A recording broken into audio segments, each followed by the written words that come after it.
on the record in rare form, going deep into the philosophy, the ideas, the meticulous detail and dedication that's gone into 21 Pilots, which has resulted in such huge success. It's a rare moment with Tyler Joseph from 21 Pilots. It's a feature interview right here, Beats One. We got time for more music. Let's go! Entropy is the song. Superboy.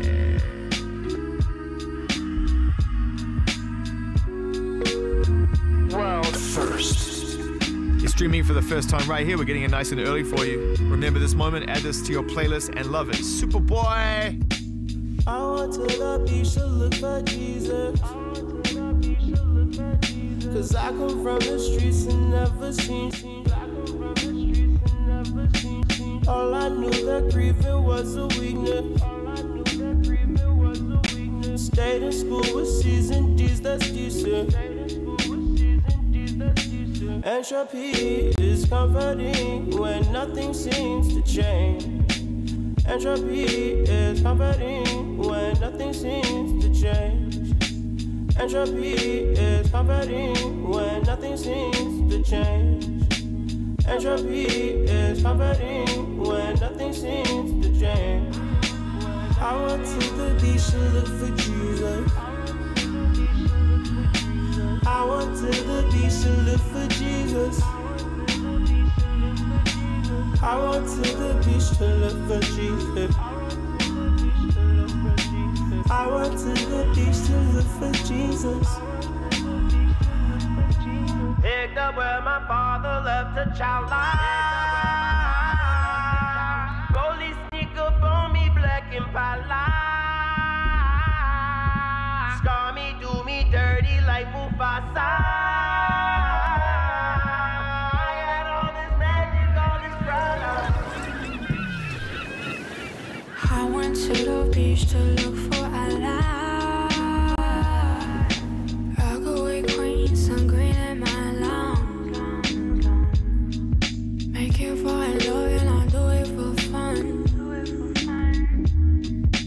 Focus until I just kiss and I run. Skinny dip, water turn to confession hall. Scream a sin, hope to see it just drown them all. I've been acting an animal. How you question my stamina? Gotta check for me, run it up. Gotta check for me, run it up. I've been building my temper up. Become a yoga on-sand type of girl. Hey, grew up on a hemline. Always playing how I'm gonna make these M's mine. I was born for that fast life. Flirt with a couple bands in the meantime. Gucci sunglasses, headlights. Walk in and I can't help but shine. Game needs saving, I'm coming right on time. Still I pray that I'm made for the limelight. Limelight, limelight, limelight, limelight.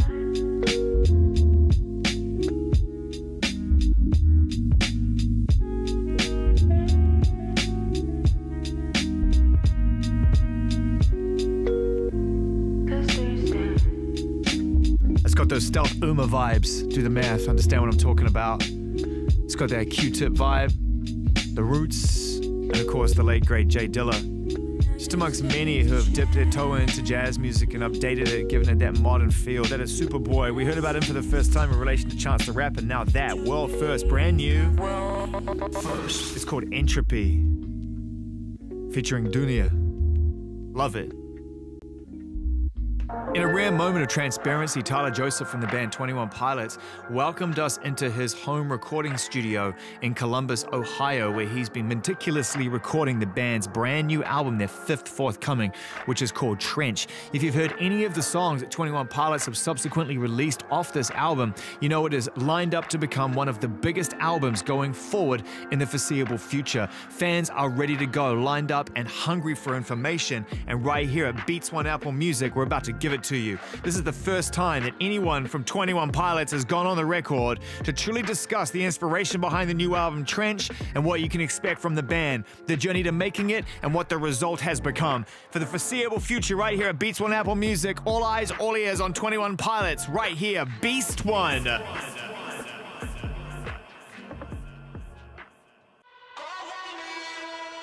21 Pilots interview on Beats One. This is the Batcave. I've never really shown anyone this spot. Thanks for having us. Thanks for welcoming in. It's good to see you. Dude, thanks for coming all the way to my place. Being out here, I realized, like, wow, isolation plays such a big part in your creative spirit, right? Yeah, the isolation helps when creating something. I think that people would assume that the pressure of, making another record to follow, kind of something that was considered a big moment for us in our career, would be the pressure, when really it's the tiny comments that I think about. Like when someone, a friend's mom says, I love your last record. I could just press play and listen to the whole thing as I worked out. Something tiny like that, when I'm working on a song, will all of a sudden, like, wait, can they work out to this? It's the tiny little comments about the music and the decisions made in it, that if I let too much of that in, it can completely affect whether I turn left or right. Well, look, it's really great to be here, man, in your studio, in your space where this new album has been made. And I know that this is a particularly intense moment for us to catch up, because normally what happens is, I catch up and then it's like yourself, after a few weeks of decompression, the album's done. Yeah. But I sort of snuck up on you and did this deliberately, because when I heard the music, the idea of coming here and seeing you the day the album sort of got done, that seed was planted, because I realized that you had gone so deep in on the ideas, the concepts, and the entire complete thought of this album, and I wanted to get you at its most raw. And that's literally right now, right? Right now. I'm pretty tired, and every moment away from a song is very valuable because of the fresh ears aspect of it. How was that break that you took? Necessary? It was very necessary. A lot of the last album cycle, there's a lot of traveling and. Well, you caught lightning in a bottle. I mean, you had to write it as you had to go. You had to go. Yeah, the schedule was very unpredictable. This is the next thing we need to do to capitalize on the momentum. This time around, I'm looking forward to a little more structure. Like, we kind of know what to expect a little bit more, which is fantastic. And yet you find yourself, from what I've heard of this album, which is the whole thing thus far, is that you have chosen this opportunity to dive deeper. I love stories. I love story and write from that perspective. A lot of my writing is obviously very personal and something I'm working through, but there's some of it that I, like to understand the people around me and try to dissect and analyze it. And I wanted to create a world that I could to go into and write from, and in that world I was I could control the exterior and what was kind of pushing down on me, and that control was very helpful in the creative process. Where in reality I can't really control that, how people perceive it or what pressures are being applied to what types of songs should be written and what type of record should be written, and how people feel about it, what decisions we should make and what shows we should play and whether or not we should do live TV and all the stuff that I don't particularly enjoy. You lived that life, really lived inside that world as much as you probably could stomach on the last album, because Blurry Face was. It kind of makes sense, because I feel like you Trench, this is, as you said it before to some degree, is a geographical play. It's like you've created a world. Blurry Face was a character. Yeah. So you had to confront that. Mm-hmm. How did you feel at the end of that experience? Because I think fans will want to know. They loved the way that you announced your hiatus. It's always funny how you have to announce hiatuses these days, right? Which we never called it a hiatus, by the way. That's what we do. We just pick that term up. You guys picked that, didn't you? We have to just be like, we got to call it something. Yeah. Can't call it a holiday, right? Being a musician's a holiday. Doesn't hiatus kind of say that, like, Josh and I were sick of each other? Isn't that what that kind of means? Hiatus is always the step before a split. Yeah. It's like an intervention. Yeah, that's not what happened, but if that's what we're calling it, that's fine. Yeah. So what went wrong with you guys? Yeah. Couldn't see eye to eye on anything. You seem to have a great relationship, and I guess that even at the end of all that touring, I mean, you tell me how it all felt at the end of the Blurry Face campaign with Heathens thrown on top. Yeah. After I wrote Blurry Face, we released it, we started touring it a bunch. There was something sometimes it's hard to start creating. It's kind of like a muscle you have to work out. Well, when the Heathens things came up, I kind of took that as an exercise. Like, let me just get something going. Give me a reason to write right now, because I have a lot to say, but I just can't. Everything I turn to, every progression, every sample just feels uninspired to me right now. And this idea came up. Well, there's this movie coming out, and I didn't know much about the movie, and they want to know if you would write a song for it. Like, well, I don't know. That's not really. I've never done anything like that before. And then they showed me a few scenes, and they said, well, we want you to do either like a shoot 'em up Will Smith like song or a twisted love song between the Joker and Harley Quinn. And neither of those things struck me as, I was like, I'm just going to write a song that I feel like is probably going to be for the next record, or at least be for our fans, with my own twist on if I were meeting with those villains and I was bringing someone along, like bring your friend to work day. What kind of conversation would I have in the car before I got him there? In a sense, if this song were to kind of, well, we kind of got shoved into the mainstream. And I felt like I always wanted to explain to the mainstream audience, like, about our fans and who we really are, and try to bring them along and kind of go, listen, this is what you should expect, tread lightly. But we're powerful, and these kids have something to say, and they're worth listening to. And so that song kind of became something that I wanted to write to explain our dynamic with our fans, and thinking that it would in no way fall in line with the movie, and then it did, and then it just kind of took off from there. And so it was a good exercise to get things flowing again. Did it? After that, did you feel inspired? Yeah. Started writing more. Yeah. A lot of ideas. All my friends are heathens, take it slow. Wait for them to ask you who you know. Please don't make any sudden moves. You don't know the half of the abuse. All my friends are heathens, take it slow. Wait for them to ask you who you know. Please don't make any sudden moves. You don't know the half of the abuse. Welcome to the room of people who have rooms of people that they love one day docked away. Just because we check the guns at the door doesn't mean our brains will change from hand grenades. You love another psychopath sitting next to you. You love another murderer sitting next to you. You think I'd get here sitting next to you. But after all I've said, please don't forget. All my friends are heathens, take it slow. Wait for them to ask you who you know. Please don't make any sudden moves. You don't know the half of the abuse. We don't deal with outsiders very well.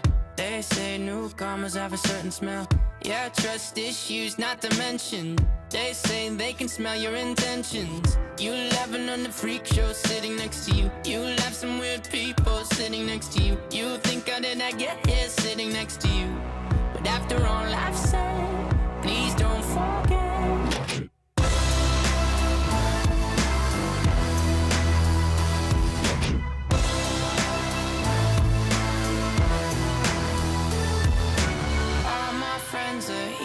Take it slow. Wait for them to ask you who you know. Please don't make any sudden moves. You don't know the half of the abuse.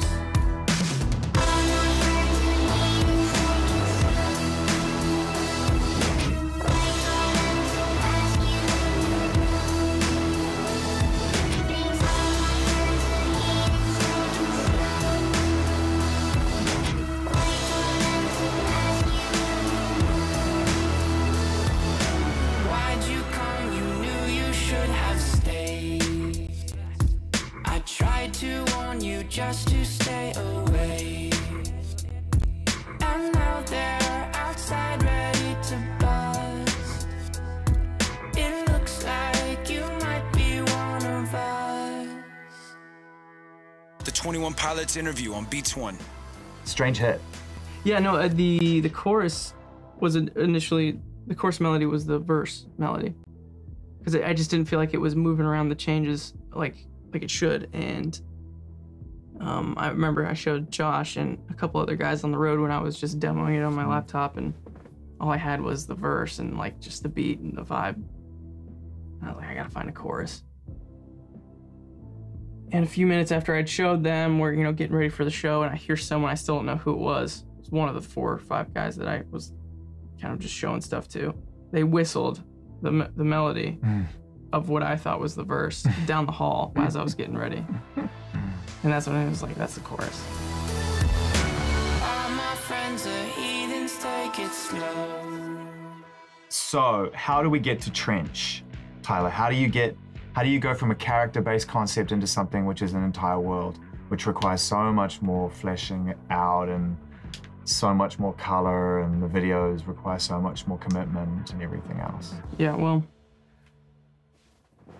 you asked earlier, like, how was it to take a break, the hiatus, and to step away for what is now, I guess, a year?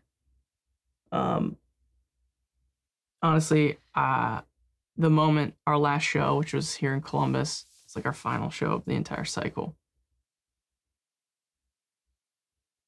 I went home and I started coming up with this world, and it started to consume me, is all I could think about.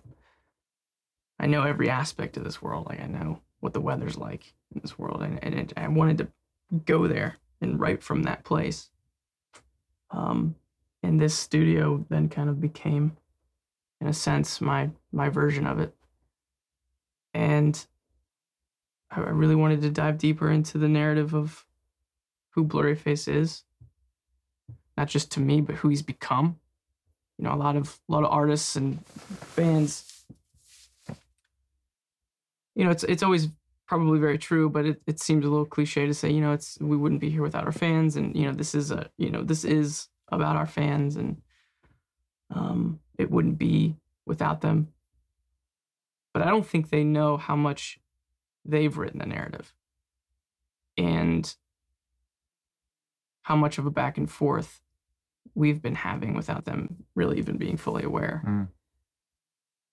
This record is, I mean, they really did help write it. This thing wouldn't be breathing without them, and they helped create this world as well. How do you absorb that influence? Because you can see it when you're on a stage, and you can hear it when you have a chance to meet them and talk to them about it. And how do I hear them? Yeah, like, are they taking? Yeah, it is the internet, man. Yeah. Yeah, I'm around. They're fleshing it out. They're taking Blurryface and they're writing things about it, and they're adding to it and moving things around. And yeah, I mean, that's just incredible. That's like creative collaboration in real time. Yeah, I mean, the character of Blurryface was this person to me that I was trying to confront. But then as the record cycle went on, and as I saw him kind of come to life through other people's perspective and our fans, the way that they viewed him, it drove me to like agree with them on how he's perceived. And how's he changed? How's it changed? If you go back to what Blurryface really was representing at the time, is that kind of that mirror, that I call it a seat at the table that you can stare across and really understand. I mean, everyone knows what they don't like about themselves, but how do you compensate for that? What are you doing because you don't like that? Trying to understand that and maybe fix that.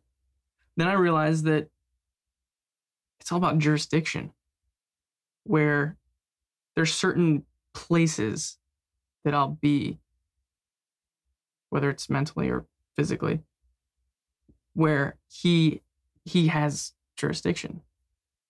And if I can try to leave those places, if I can try to stay away from those places, then he starts to lose a little more of a grip and control of of me. And that's what Trench was and what it is.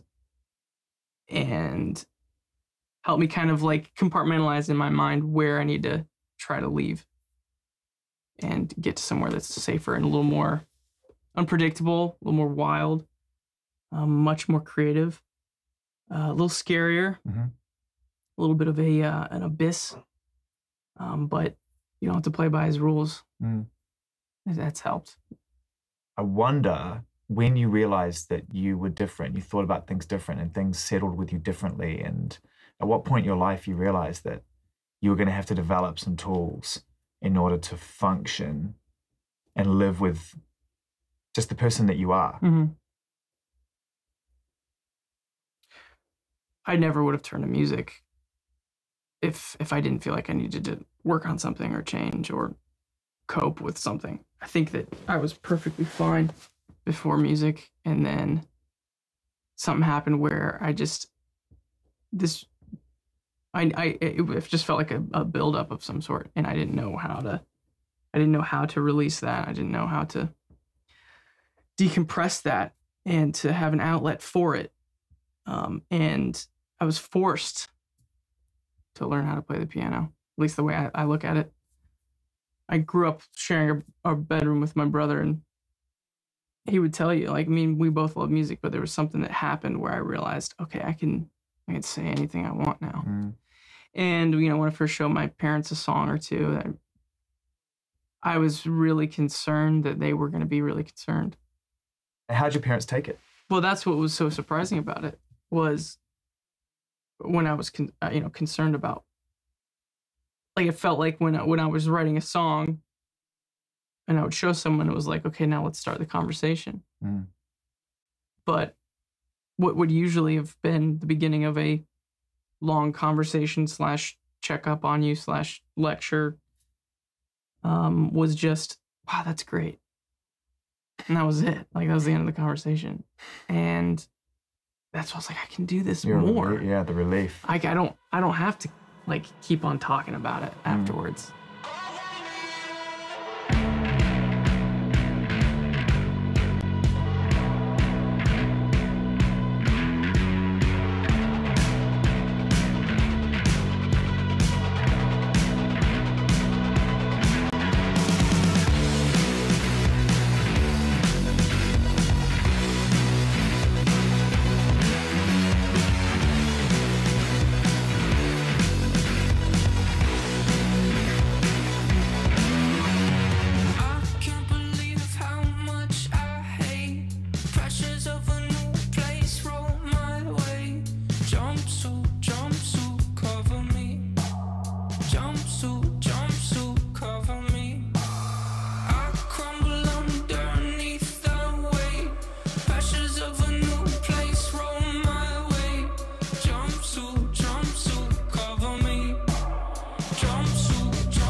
But you'll have to grab my throat and lift me in the air. If you need anyone, I'll stop my plans. But you'll have to tie me down and then break both my hands.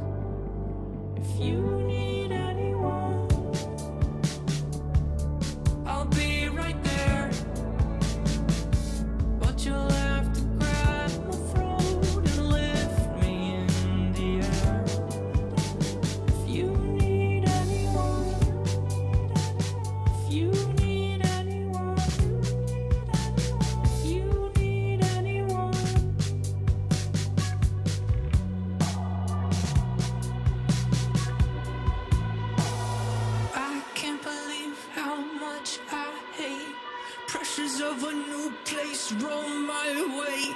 Time to cover me. Oh, time to cover me.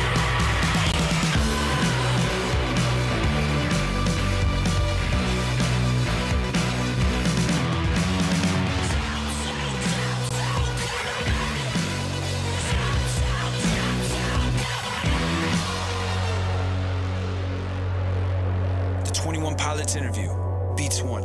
What role did your faith play when you were growing up and trying to kind of be the person that you grew up being, and also growing into being a young adult and wanting to be an artist and wanting that freedom, that flexibility to touch on subjects because you got to get it out of your system, right? Like I could see that could create a conflict if it wasn't managed right.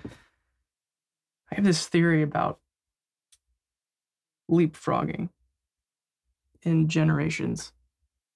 And I think it can kind of apply to faith, can apply to wealth.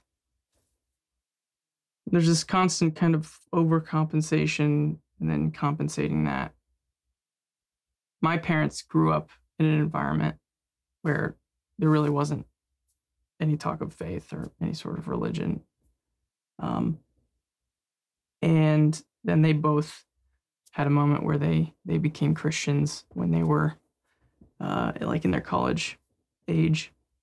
And so when they got married and wanted to raise kids, they were like, we're gonna, we want to raise a family that has faith and believes in God, and instilled that. And what I believe about God and my faith is, I would say, is very different from them. But I think it's a lesson in knowing that what I believe is different from everyone.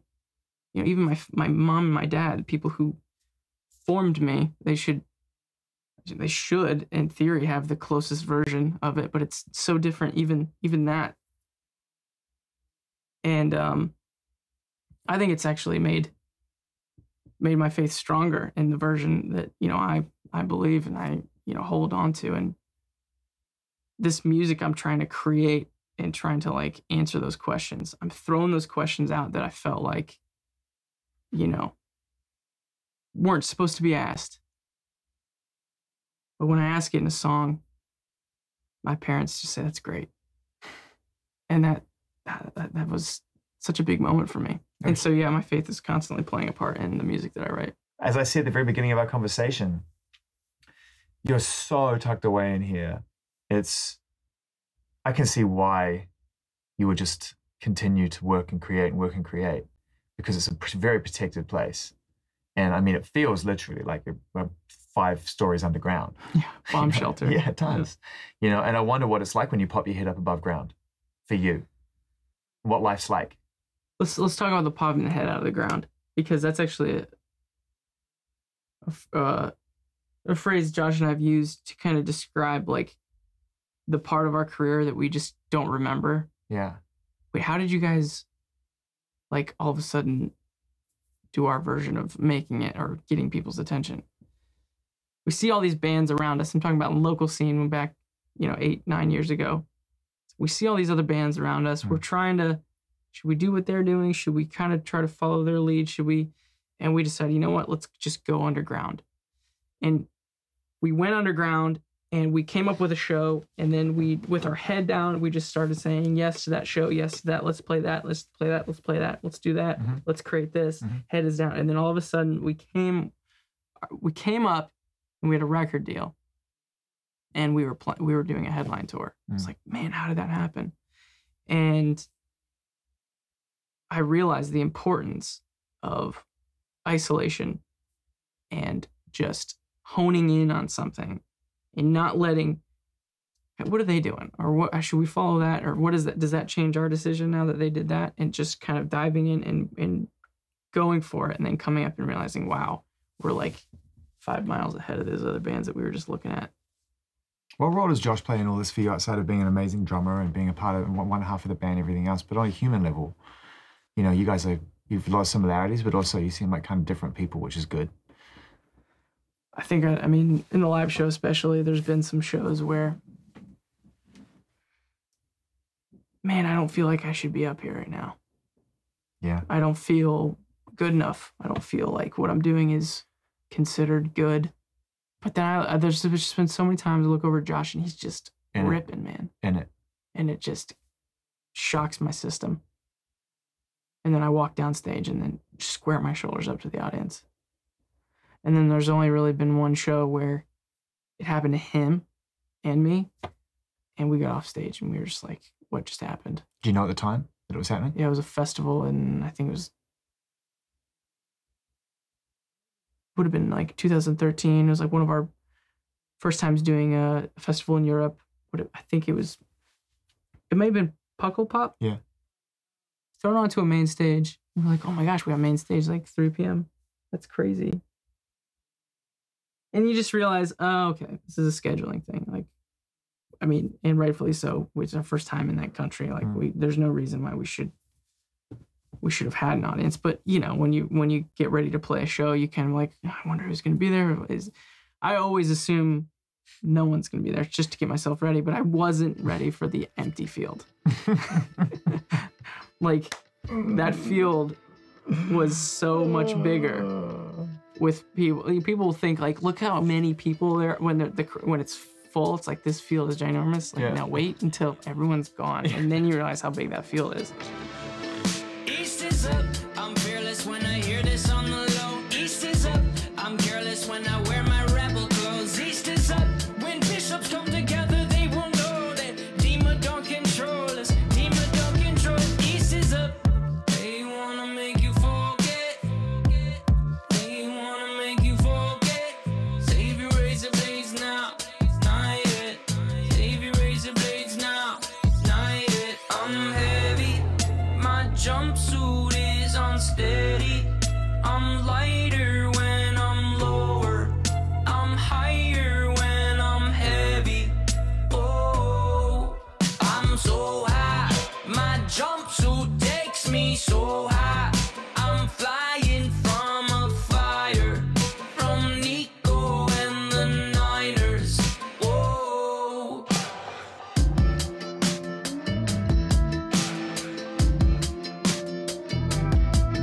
East is up. I'm fearless when I hear this on the low. East is up. I'm careless when I wear my rebel clothes. East is up. When bishops come together, they will know that Dima don't control us. Dima don't control. I'm heavy. My jumpsuit is unsteady. I'm lighter when I'm lower. I'm higher when I'm heavy. Oh, I'm so high. My jumpsuit takes me so high. I'm flying from a fire. From Nico and the Niners. Whoa. I'm heavy.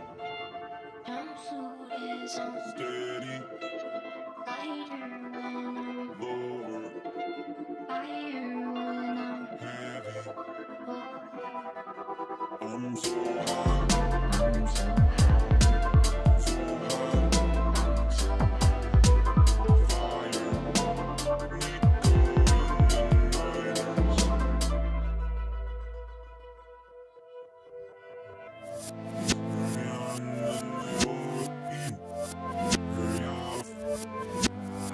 What I say when I wanna be enough? What a beautiful day for it, making a break for it. We'll find a way to pay for it. Maybe from all the money we made, razor blade stores, went to race horse and force a sponsor and start a concert, a complete diversion. Start a mob, but you can be quite certain we'll win, but not everyone will get out. No, no. We'll win, but not everyone will get out. No, no. We'll win, but not everyone will get out. East is up. I'm fearless when I hear this on the low. East is up. I'm careless when I wear my rebel clothes. East is up. When bishops come together, they will know that Dima don't control us. Dima don't control. East is up.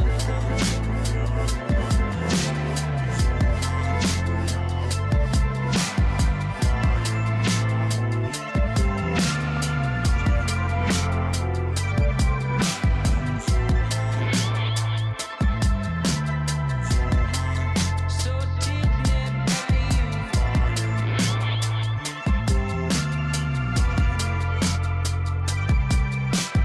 The 21 Pilots interview on Beats One. It must be interesting finishing the record and watching people get it right or get it wrong in real time. Are you even reading what people are saying? That they are also building the world. Like I said, we're very, not to come off as like being on that stalker level, but I do watch them. And I see how, and I don't watch everyone though. I watch the ones that really get it, really understand. So you have really specific fans that you literally I mean, it's a group of them. I guess there's just this like outer layer noise that I just consider to be not relevant. But what is that fan that really understands and has tracked with me up until this point? How is this hitting them? And the story builds from there, man. We'll see if this works, by the way. You're pitting this idea of a concept, and the story is very thought out, and there's a bunch of time spent in between release, and I don't even know if this is gonna work in the day of streaming and getting a single out every chance you can. When you guys first came out, people didn't understand the depth of the subject matter and what you were really trying to say. They were focusing on the melodies and the music and the beats and the production and the live shows and all the things that make a surface impression. And over the course of all your albums now, we've found you going deeper and deeper and saying, look, you know, there are fundamental things I'm trying to fix here, or I'm trying to understand, you know. And now, more than ever, we're all trying to understand those things. And we're all having louder conversations about anxiety, depression, lack of self-worth.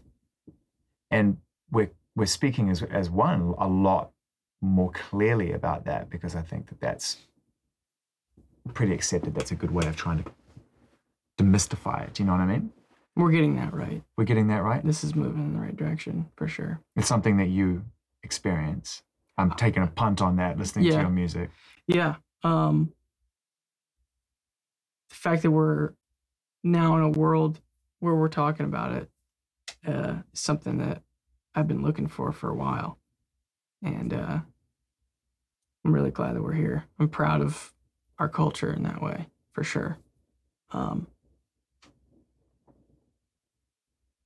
It's suicide too. You know, we like to name like the depression and the anxiety. You're right. We're terrified of that word. Yeah, we gotta say that too. You know, and right. and it's finally we're talking about it. It's a thing. You know, my mom's a school teacher, and I talk with her all the time about the things that she looks out for and how it affects kind of that environment as its own microcosm of a culture. And it's important to talk about, and that it's real. And how real can it get for you? I've always been pretty good at compartmentalizing, and it's not because I had to cope with something or whatever. I think that I was maybe born with just being able to compartmentalize. And I think my music is like the only real true window into a compartment that that's about as comfortable as I like to get with diving into something that is still breathing, moving, shifting, adapting, becoming immune. And as much as the conversation about it is very good, there's something about the personal aspect of it that it is very good to make sure that it doesn't take life and doesn't gain traction and breathe oxygen. And so my music is me talking about it and is the window into it. But I don't think it's healthy for me to give you the keys to that house. The reason I reached for my phone was because I'm looking at the track listing, and I wanted to talk about, we've talked about the first song, I want to talk about the last song. I want to talk about Leave the City. I want to talk about the restrained weight that's in that song, and how you never quite reaches the crescendo, and it always promises but doesn't quite get there. And then at the end, it's like, I mean, you tell me what the last word on the album is, the last words. There's a isolated sentence. They know what I mean. Yeah. They know what I mean. That song,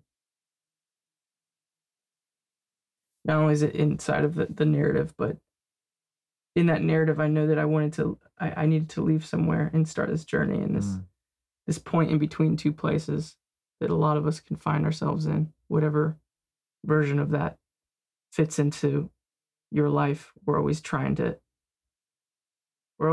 dance in between those two places. How do we get there? And it's scary, and you don't know what to expect, and it's kind of hard to see. And but this record is about pushing through and starting that journey between those two places. Yeah, it feels started, and I would never. In this record, I did not define what that where you're supposed to be is, though. There's no name for it. That's not defined, and that was intentional to be a part of this process. I knew this record was about getting up and starting that, and I'm not going to find that thing in this record yet. And that's what the song "Leave the City" does. It gets you there, and then it doesn't. Kind of drops you off, and like, okay. You're about to embark on another, tour and all the things that come with making music and reaching your fans.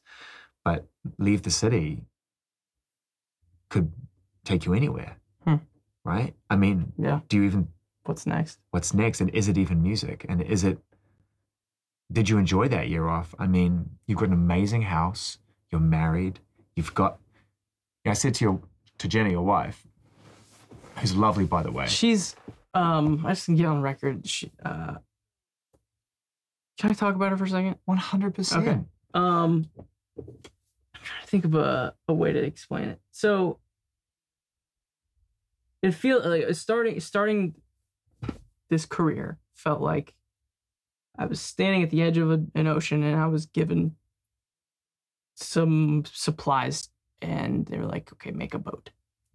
And I put this thing together, and I wrapped it up, and I built this boat, and enough to start to float. And we started going and found some more debris on the way and kind of built this thing. And then before you know it, I'm in this like tugboat sized thing, and it's got a motor, and we're going. And then eventually things happen, and I'm on a yacht, and we're just flying through this journey. And all the while, I think that some people would assume that my significant other in the process is in a smaller boat next to me, waiting for this boat to inevitably either wreck or run out of fuel. And when it does, I hop onto hers and we head off into the sunset. When actually what's happening is, in relation to who she is to me, I've built this little tugboat thing, and that's about as big as it ever got.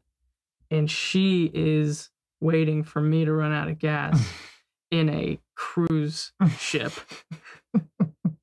And when that goes down, I've got this to pick me up. It's just a really weird way of saying that she's the best thing I've accomplished. And I can't wait to just lean on her.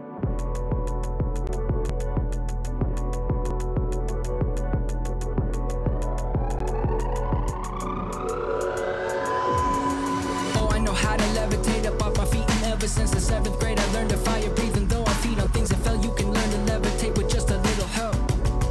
Levitate with just a little help. Calm down, calm down. Cowards only come through when the hour's late and everyone's asleep, mind you. Now show up, show up. I know I shouldn't say this, but a curse from you is all that I would need right now, man. Calm down, calm down.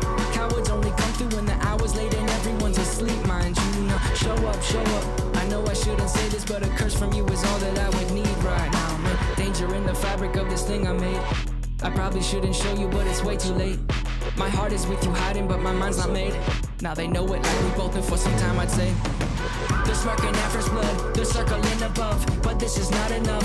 Yeah, this is not what you thought. No, we are not just graffiti on a passing train. I got back what I once bought back in that slide. I won't need to replace this culture. Is a culture of overexposure. Not today, don't feed me to the vultures. I am a vulture who feeds on pain. Sleep in the well-lit room, don't let the shadow through. And sever all I knew, yes, sever all I thought I could deepen on my weekends on the freezing ground that I'm sleeping on. Please keep me from, please keep me down from the ledges. Better tested wooden wedges under doorways. Keep your wooden wedges under doors.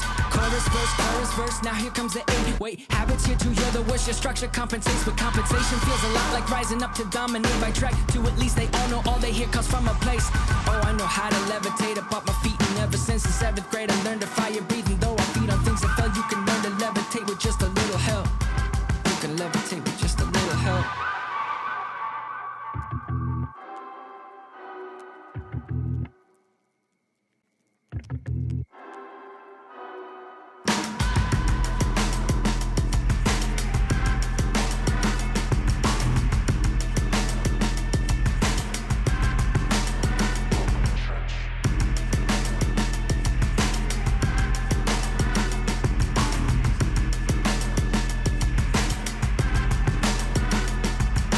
The 21 Pilots interview. Beats one. You have this life. You have this other boat. Yeah. And yet you choose to stay on the tugboat, man. Are you unafraid of living a different life? I think that You'd be amazed how many musicians are afraid of stopping. Yeah, I think what helps me is to glorify getting old. Not be afraid of it. Yeah. I'm looking forward to it. Yeah. And I think that if our culture were to see our elderly in that way as like they've accomplished something, they've ran a race and they have a lot to tell us about how we could better run it, I think that would help with a lot of things. Have you always felt that way? Is that why you put 2 old people on the cover of Vessel? Yeah, I've always felt that way. And actually my grandfather who's on that cover, he died last month, but he was a big part of my life. And I think more so now, after his passing, do I realize how much of a resource I had. And I have one grandfather who's still living, who's absolutely still an inspiration to me. Ask the questions. You know, he's dealt with alcoholism his whole life, and he's been sober for so many years now. And you've never drunk, right? No. Yeah, never had, and being on the road and all that stuff, never felt the pull to it. Just doesn't. I've had. You want to ask me about my first alcoholic beverage? 100%. It was an expired Bud Light, and I was like probably 13. That's it. And it was terrible.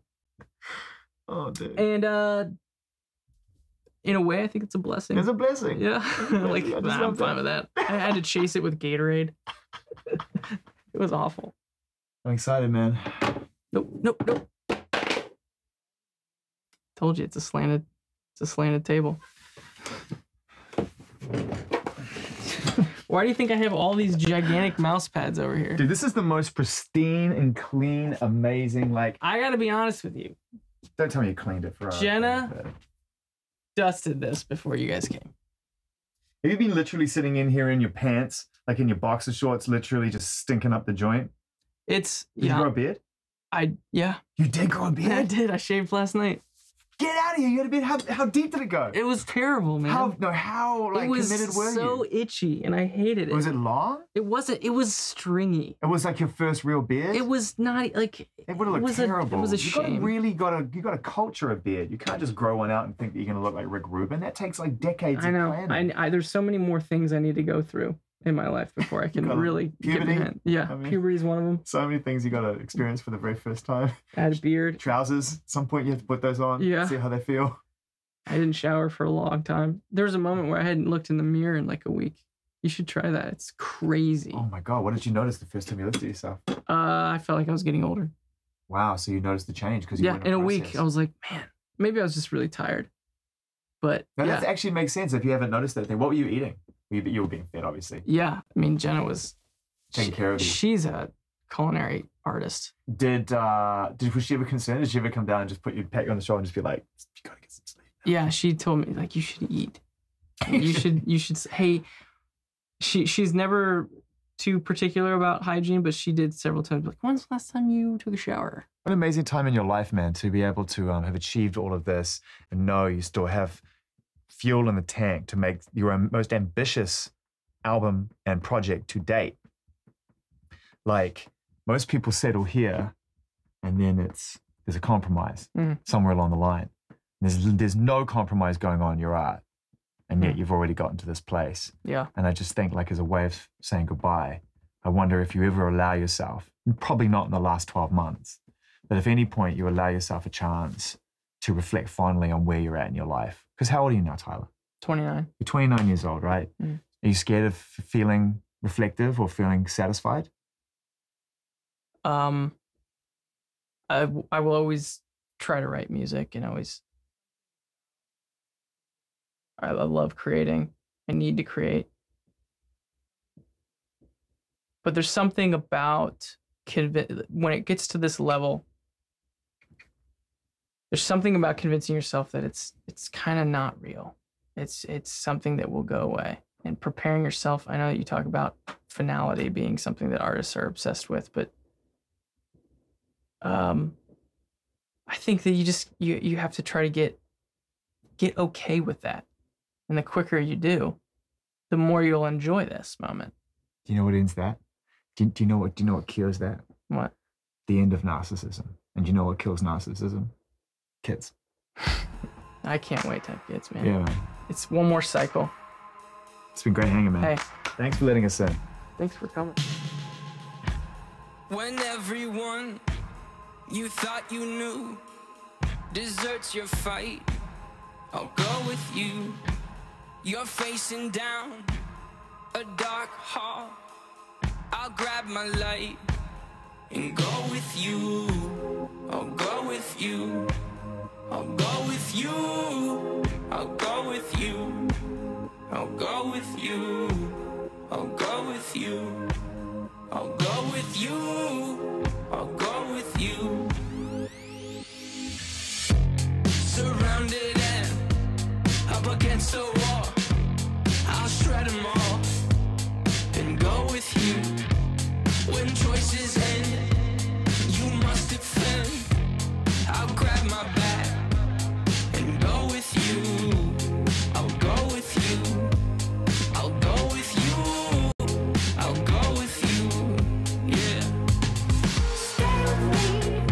No, you don't need to run. Stay with me, my brother. You don't need to run. Stay with me. No, you don't need to run. Stay with me, my brother. You don't need to run. If there comes a day, people posted up at the end of your driveway, they're calling for your head and they're calling for your name. I'll bomb down on them, I'm coming through. Do they know I was grown with you? If they hate a smoke, no, I'll go with you. Just keep it outside, yeah. Stay with me, no, you don't need to run. Stay with me, my brother. You don't need to run. Stay with me, no, you don't need to run. Stay with me, my brother. You don't need to run.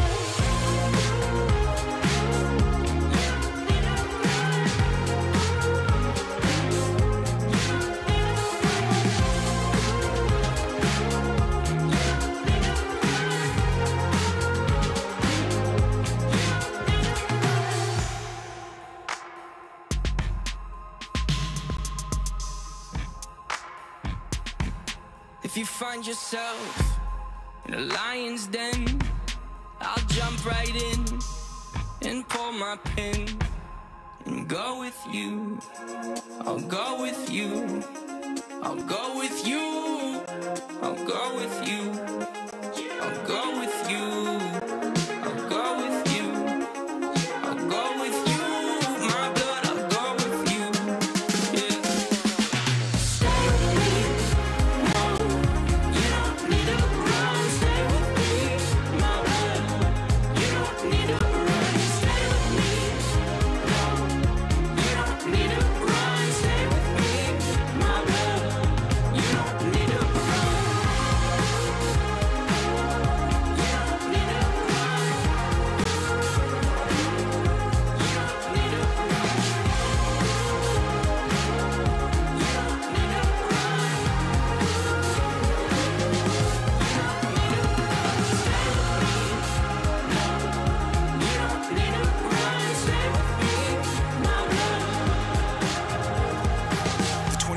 this interview on Beats One. Watch the full interview with Zane Lowe, pre-add their new album Trench, and check out their entire catalog now on Apple Music. Muse, the multi-platinum Grammy Award-winning trio. Beats One presents their music as Matt Bellamy and Dominic Howard speak exclusively to Zane.